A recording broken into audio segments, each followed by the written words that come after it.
Welcome everyone to the July webinar for the TELedvisors Network.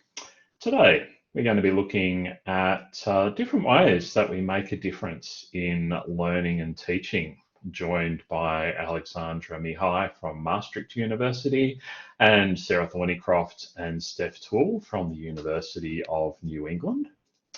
I'd like to begin by acknowledging the traditional owners of the land on which we meet today, and I would like to pay my respects to elders past and present. I'm coming to you from the lands of the Wurundjeri people of the Kulin Nations. Please feel free to acknowledge your local people in the chat if you like. For those who aren't familiar with the TELedvisors Network, we are a community of practitioners, people working in roles across the third space, learning designers, academic developers, education technologists, and all of the associated titles that go with this. I think Kate and Chair and myself did some research and we found about 40 odd titles in job ads, and I'm sure there are far more than that. If you are working in this space or you're interested in working in this space, please do feel free to join us. There's a link up there, bit.ly/join TELedvisors. We've got a little form. We've also just launched our newsletter. So a number of people may have already signed up to that, may have received that. If you are interested in receiving that, that will be coming out on a semi-regular basis, just with information about webinars and profiles of members and other news of interest. And obviously we are also on Twitter, because where else would you be? And we do thank Ascolite for their ongoing support. So I'm going to be utterly shameless here for a second. And this is not the last time you're going to hear about this, believe you me, but I do have a survey up at the moment as part of my PhD research about the work that we all do. If you haven't seen it yet, if you are working in this role, in this space in Australia, I'd really appreciate it if you could take some time. There's a lot in there. I will admit it'll probably take 20 to 30 minutes. You may be better off doing it on a device rather than on a mobile device. But yes, so anyway. So I'm going to hand over now to our first presenter, Dr. Alexandra Mihai. She is currentely located at the, I didn't check the pronunciation of this one, at the Purview School at Yale. Part of a Fulbright scholarship where she's doing some research into centres for learning and teaching. So I'm going to stop sharing and over to you, Alex.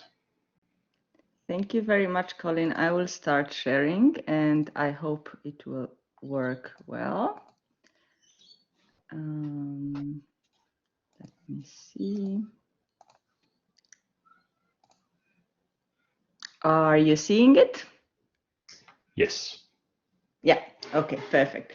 So hello everyone. I would say good evening, late evening, but I know that it's lunch for you, so I'll probably stick to hello. It's more neutral. I'm currently, as Colin said, based in the US on the East Coast at Yale as part of a Fulbright scholarship, a 6 months Fulbright research scholarship, mainly research, but not only. And I'm based at the Purview Center for Teaching and Learning here at Yale. They're very kindly agreed to host me for this period of 6 months, and I'm indeed doing research on teaching and learning centers in general, but of course more on, looking deeper, let's say, within the context where I'm located right now. So I'll come back to that throughout the presentation here and there, but it is one of the bigger centers, integrated center. I'll explain what that means. And yeah, so I was lucky enough to be able to have a deeper look into it during my stay here and to be, in fact, embedded into their work. So I think that was, as in itself, a great experience. in my normal life, I am assistant professor at Maastricht University in the Netherlands, where I split my work and my time in 3 parts. Should be equal, but they're never really equal. Teaching, research, and educational development, or faculty development, or, you know, as Colin said, whatever you want to call it. So I love the fact that I'm bringing together those 3 parts. I wouldn't necessarily leave any of them out, but it also brings its challenges. You can find synergies between them, but it also means kind of a lot of work all the time. So I was pretty happy to have the 6 months to be able to focus on research mainly. And this is actually very exciting for me because I have 1 month left from my research day, but I already am presenting you a sneak preview into some of the results. Of course, I have to say that this is not going to be, you know, I haven't really dived very deeply into all the results because I've done about 50 interviews, 1 hour or more interviews. And so I didn't really have the time. I spent most of the time collecting the data and speaking to people, but I did start a little bit looking through it. And I'm really excited to share with you some of the findings, and especially hopefully it will create a little bit of a discussion, or, you know, I'd love to get some comments or your thoughts, especially because the contexts are quite different. They already differ here in the US from what I'm used to in Europe, and I will make references, cross references back and forth throughout the presentation, but I'm sure you have probably something to bring that is even, you know, different from my 2 contexts. So what we're going to talk about, normally I write there today, I wanted to write tonight, but I stuck to we'll talk about, are different things basically related to teaching and learning centers. So CTLs are Centers for Teaching and Learning. That's the sort of abbreviation used here in the States. I heard Colin said learning and teaching. I think, as you can see in the left, on the left, I'm not sure you can read everything, but it's a word cloud I made out of a survey I ran earlier last year, I think, on how these centers are called, or these units are called. And there is a huge diversity. I mean, you know, nuances of the same theme, but actually you can see some diversity in the way they are called. But I will use the term CTL. So if you hear mainly CTL throughout this presentation, you know what I mean. So Centers for Teaching and Learning. We're going to start by talking about their identity and positioning. So the institutional positioning, how they position themselves and how they're perceived, a little bit about that as well within their universities. Then a little bit more about this integrated CTLs. As I said, the one at Yale is one of them. Then CTL roles. So what are the main roles? Again, linked to this positioning, but more really related or going towards what they actually do. And then an interesting aspect that I really looked into while I was here is how these centers act as a workplace. So everything that's related to staffing, hiring, career development, and so on. Then, of course, we're going to talk a little bit about their activities and what I observed here as a focus in the past months. And then also about the link between CTLs and educational technology support and online education. And in some cases it's integrated, but not everywhere. So I'll come back to that. And of course, raise some questions about the future of these teams or units. So I'm going to start. Normally, I would have started a little bit more about history, but I thought let's cut to the chase and actually start with the identity and positioning. I can refer back to some history parts if you have some questions, because there is a huge diversity. So first of all, I have to say, I already found the centers here in the States pretty diverse and following. I mean, I couldn't even. There are several models, but I couldn't really even pinpoint each of them to a model. There really, a lot of them are falling in between. So I don't want to categorize things here. I just want to maybe share with you what I found most surprising or most interesting, especially in the current post-pandemic, or let's hope post-pandemic context, and really, you know, try to think about what these centers do. Who is working there? How are they perceived by the rest of the university? And what do they want to represent in the future? So, but currently, most of the centers I studied here in the US are central, so are located at central level. Now, this is already quite different because in Europe, at least from my experience, I worked in 3 different countries and in different universities, but I know that the realities differ a lot. You find a lot of the teaching support located also at faculty level or a department level. Here too, but a little bit less or a little bit less prominent. So the centers I talk to are central, and most of them are reporting to a vice associate provost or president, whatever it's, I think in every country is called differently, but in any case to the higher hierarchy of the university. In fact, an interesting fact is that quite a few of the directors of the centers have in the last year or so become either associate provost or vice provost themselves. So they have been promoted or given extra responsibilities beyond their directorship of the center, which is quite interesting. I'll come back to the leadership idea a bit later. So in most of the cases, they're central, but we also have, as you probably have as well, some very decentralized universities. And there the CTLs are obviously more playing the role of a facilitator or a hub. So there are lots of different offices that deal with teaching and learning issues at different levels, either at faculty level, but also just one dealing with students, one dealing with technology, one dealing with continuous education, one dealing with, I don't know, disabilities, and everything is very separate. And the center is actually sort of an umbrella, acts as an umbrella or a hub or a facilitator. So that I found quite an interesting role and quite inspiring for me, because I work in a pretty decentralized university, although not very big, and we are trying to establish a central unit. And I think that sort of model probably would fit us best, rather than an integrated center. I'm going to come back to that in a second. Other points that people were mentioning, or center directors, because those were the people I interviewed, were mentioning, is positioning the center as a safe space. Or so a lot of people, I'm just putting there the things that people repeatedly said: a safe space, a sort of pedagogical conscious, a kind of keeping the values of integrity and so on, but also the idea of partnership. A thought partner for faculty. And when I say here faculty, I had this discussion with Colin a week ago, I mean teachers, professors. So I will say faculty, and then I mean faculty members, basically. That's what the formulation that is used here in the US. I was also not very used to it before, but I took it over now. So a thought partner for professors, basically. And in lots of the centers, or at least that's the way they portray themselves, because of course this is all self-reported, they are mentioning a lot that they are grounded in faculty needs. So they would do a lot of needs analysis yearly, sometimes even every semester, talking with faculty, even getting faculty to work with the center. I'll also get back to that in a second. So really grounded in faculty needs, and they emphasize this quite a bit.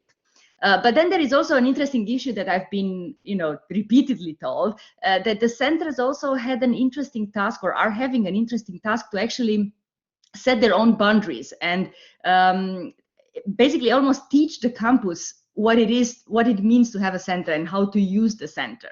So that's kind of that's an interesting thing, especially where the centers don't really have a history.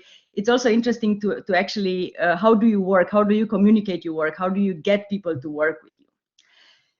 What does an integrated CTL mean? So an integrated CTL, at least here in the States, and I think I've talked to a few, they're still not the majority, but they are the bigger CTLs that actually integrate different teams, different services throughout the university. And these are faculty and student oriented. For instance, the one here at Yale has faculty development units, but an educational development unit, but also student-facing services like writing center, tutoring for undergraduates, for graduates. So a lot of student-oriented services too.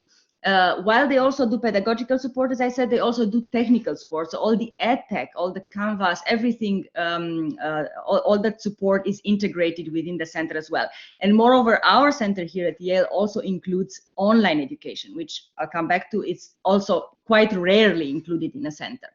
So those integrated centers bring all these things under one umbrella. It's either growing organically from the very beginning, historically, or by merger, which happened here at Yale. So at some point in time, there is a desire, usually hierarchically coming down from the higher levels, that all those offices merge, that you have one-stop shop basically for faculty.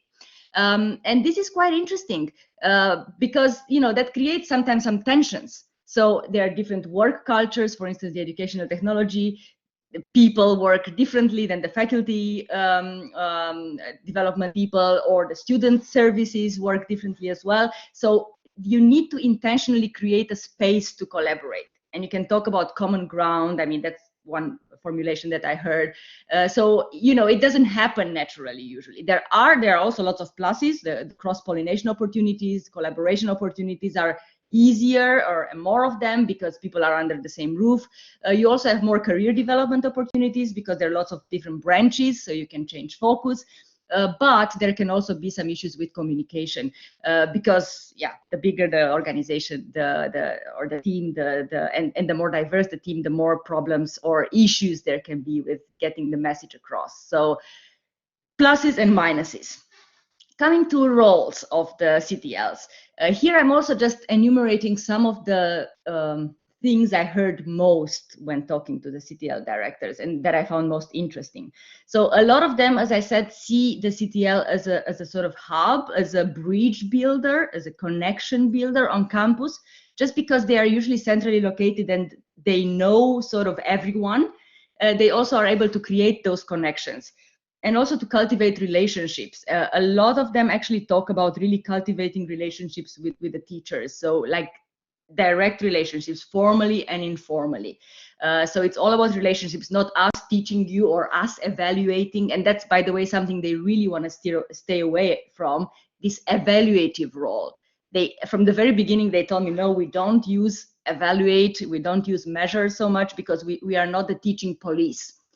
And that's quite funny, because in Europe, we never really are that clear about it. I mean, I have some evaluative part in my role as well back in Maastricht, but here people really try to stay away from that, just in order to create this safe space I mentioned before.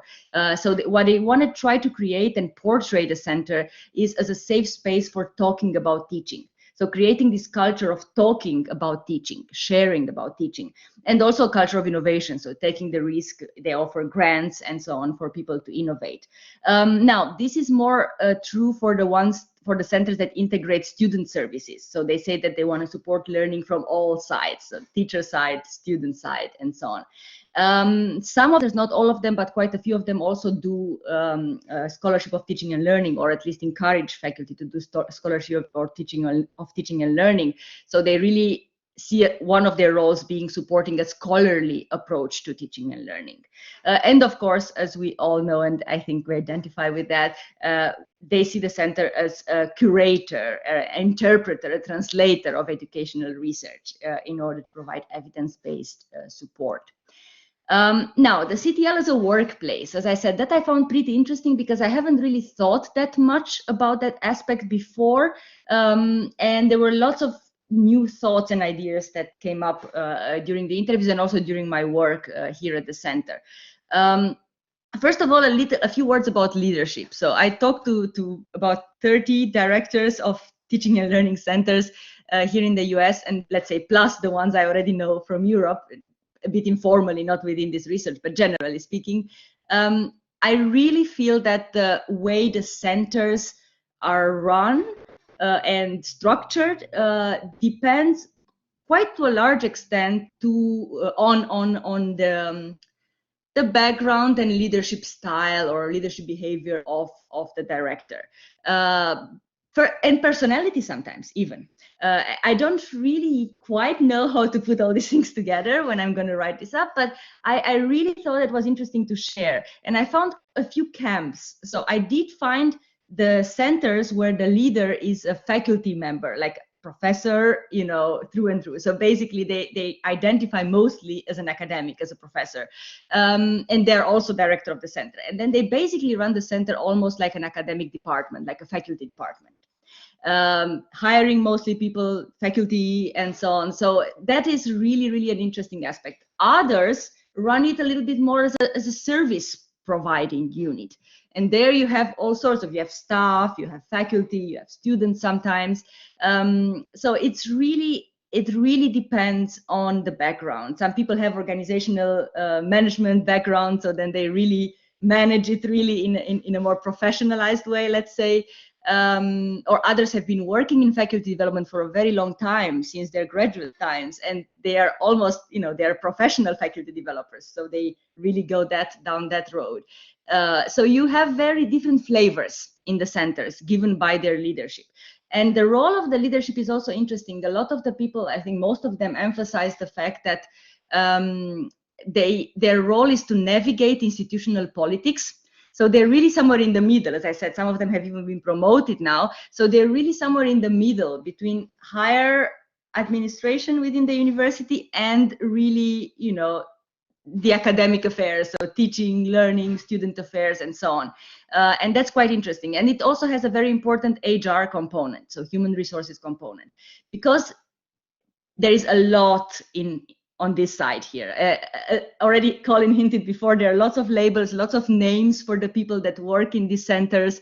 Those are not necessarily that important, but I really found it interesting to see the different backgrounds. I mean, what I knew from Europe is that, of course, in this profession, you have people coming from all sorts of backgrounds. And I think this is the richness, and that's what gives the richness to the whole field.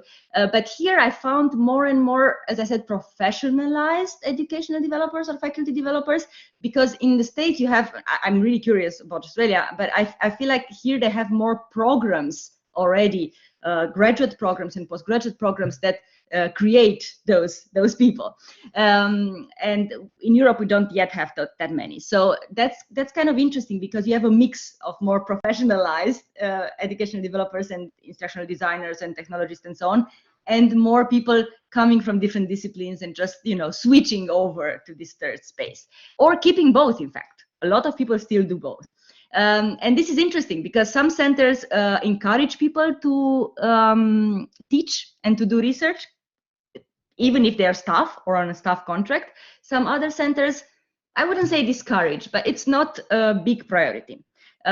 Still, I would say majority do encourage and even demand and support the staff to continue teaching. And that's reassuring, because that was something I kind of took for granted almost back at home in Europe. And I realized that it's not the case everywhere, mainly because of administrative constraints. But a lot of the centers do encourage people and support people to teach, even though sometimes it's in their spare time, not paid necessarily extra. But again, we know that we do things out of passion a lot, and that's what I noticed here as well. Professional development is an interesting topic because some of the centers, the bigger ones, as I said, might offer a bit more in that sense, but the smaller centers, there is really not much place to grow, especially not upwards. So the idea, and a lot of the directors mentioned this idea of branching, so trying to allow people to focus on different topics at different times according to what they are interested in. And sometimes the agenda of the center really is in a way dictated or influenced by what the people that work there have close to their hearts. And I found that quite interesting. Also, in terms of hiring, some of the directors are really very into that. So they mentioned a lot of times like curating their team. So really hiring for specific, like with a specific perspective in mind. It's very, very interesting. And as I said, a lot of the centers have, in one way or another, faculty fellows. Some rely more than others on them. So those are people, so basically professors that either take, get course release for one course or so, or get a stipend to work with a center for a specific period, 1 year, 2 years, 3 years, sometimes long term. And they do specific programming, or they help with one particular area. Depends. It really varies. But I think that's a kind of a constant, that they have this sort of fellows. Some centers also involve students in different capacities as well. What I noticed in general that about the work culture in the centers is that this idea of intentional space building, because they are aware that they bring together people with very different identities. And it's difficult to replace this identity with another one. So it's more in terms of layering identities when you create a center, and of course trying to encourage collaboration opportunities. Now, activities. I'm feeling that I'm running late, so I really don't want to take too much time, but I have, I think, 2 more slides. So in terms of activities, it was also very interesting because obviously what I saw and what we've been seeing, I think, especially since the pandemic, is really an extensive offer that these centers have. And whatever they were offering before, now they are doubling, tripling, and varying it, of course, in terms of modality, but also in terms of content.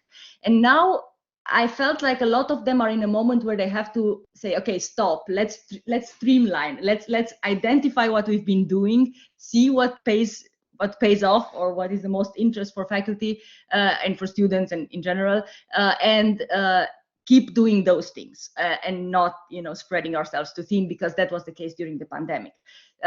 What I did notice is that most of them will keep the different modalities. So a lot of them will keep deliver online or hybrid, just because, it's been pointed to me that accessibility and flexibility seem to be something that faculty everywhere wants.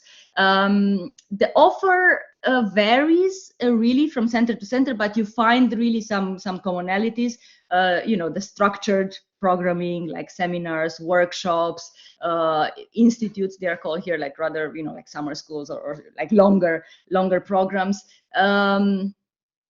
But they also, and this was something that struck me from the very first weeks here, have a lot of less structured, I misspelled here, so less structured activities, mainly faculty learning communities and communities of practice. So this is quite interesting, and I really want to explore that further when I go back home and have the patience and hopefully to do it properly. Really trying to work in getting people, as I said, to share rather than, and center being a facilitator and center staff being facilitators, rather than us teaching faculty something.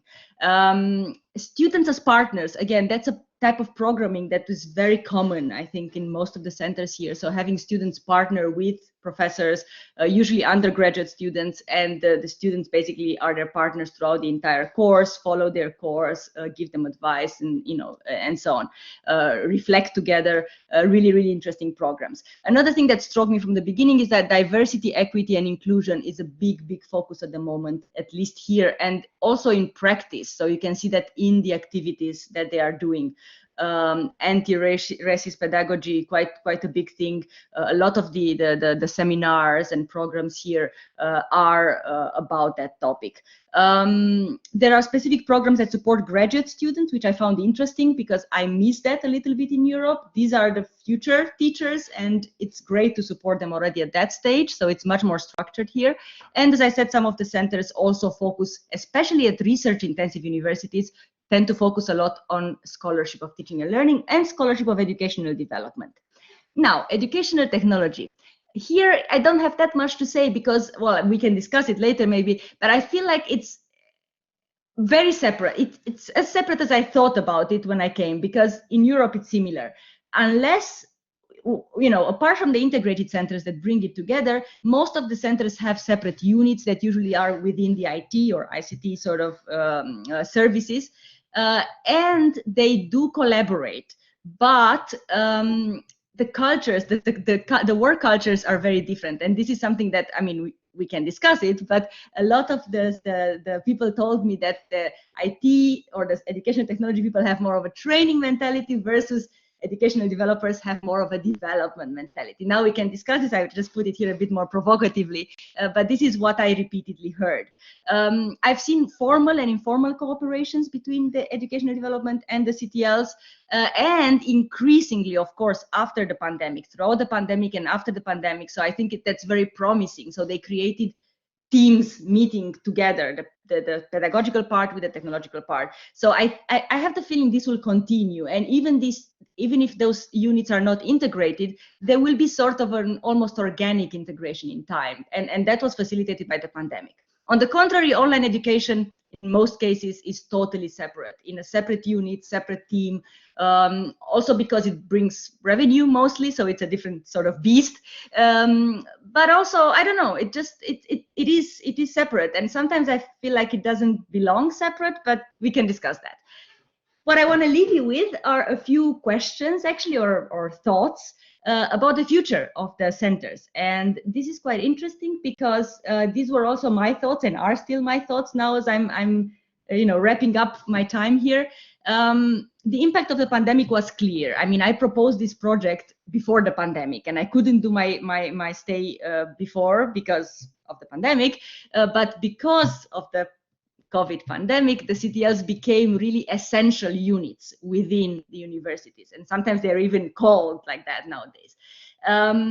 But there are two questions I want to bring here. So I've been hearing kind of two sides of the story. A lot of the centers say they want to still be neutral because they feel like professors and teachers actually approach them easily if they're felt to be a neutral state, perceived to be a neutral sort of area or space. But on the other hand, they also want to play more and more a leadership role, an advocacy role. So CTLs as agents of change even within their organizations. And I think it's an interesting tension here, and I'm wondering what's gonna happen. And there is also a sense of vulnerability, because even though they gained visibility nowadays after the pandemic, the story and the history of these centers has always been with ups and downs. So the idea is that whenever the higher hierarchy had an idea that teaching and learning is important, the centers thrived. Whenever those change and new people come with different views, the center's importance decreased. So there is still this sense of vulnerability in terms of not necessarily disappearing or being closed, but changing scope and orientation and priorities. So I think a lot of the people have talked to me about future-proofing the CTL. So really trying to think of how to make those centers important and relevant despite personnel and leadership changes. Yeah, that's it. Thank you. And sorry for taking longer than expected. Thank you so much, Alexandra. There is just so much in there, and I think you've touched on so many things that a lot of people in the chat have also experienced. There's a lot of very interesting questions coming up. What I think we might actually do, though, is move directly on to Sarah and Steph, because I think they're going to be talking in the same space. And then if everyone can save their questions until the end. Lots of appreciation, lots of applause in the chat, as you might expect. So again, thank you very much.